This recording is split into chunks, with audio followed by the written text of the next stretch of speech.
It helps build core strength, works up a sweat, burns calories quickly, and no, we're not talking about a treadmill. No, we're not. Pole dancing is now making its way to the mainstream. There was even an international convention and competition here in Denver over the weekend. Well, Denver 7's Megan Lopez goes 360 on the push to have it be part of the Olympic Games, and that if that really could happen. There is a certain stereotype around pole dancing. For decades, it took place only in the darkened rooms of strip clubs, something considered too taboo to talk about. But with more women trying it and even classes teaching it, the sport is taking on more of a spotlight, making some wonder whether it should be added to the Olympics. So let's go 360. Supporters say pole dancing is a sport and deserves to be in the Olympics. Others say it could ruin the artistic aspect. An Olympics expert says the stigma is holding pole dancing back, while some believe just the exposure of an Olympics bid is enough. First, some context.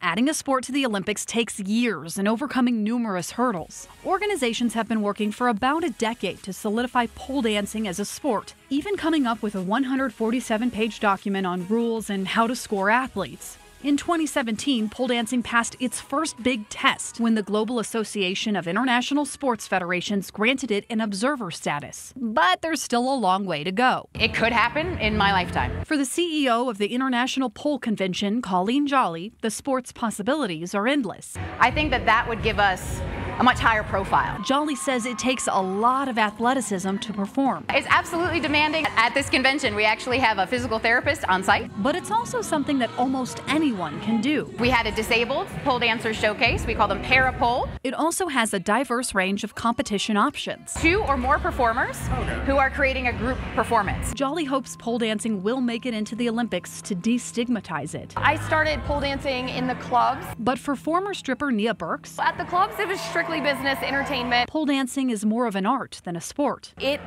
functioned as something that I did for others. Now it is something that I do for me. She sees it as a way for women to explore their sexuality and is afraid that adding it to the Olympics is sort of watering it down. The more athletic, the more masculine, the more regimented we make it, the less we make it about women, their empowerment, femininity. And she doesn't like the idea of a point system or a rule book defining it. Like angle, like point, like systems were applied. What would happen to the soul?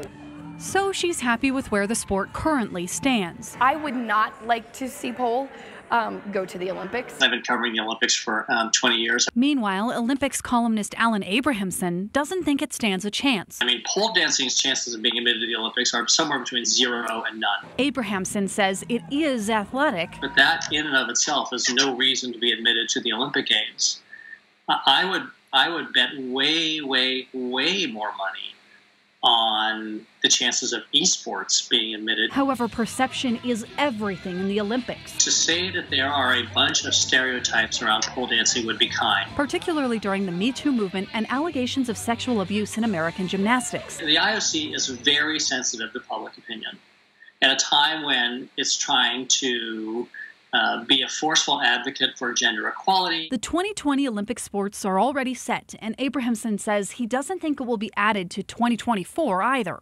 It's not going to happen. I've been pole dancing for almost 12 years now. But for some, just the discussion is enough. We've been so underground for so long that I think even the road to the Olympics and getting that attention on pole dancing as like a thing is really good for us. Amy Guillen says pole dancing is a blend of several sports. She just hopes that people will start to see it as more than something reserved only for the strip clubs. I don't think that that's very accepted in our culture for a woman to like be sexy and have ownership of her own energy in that way.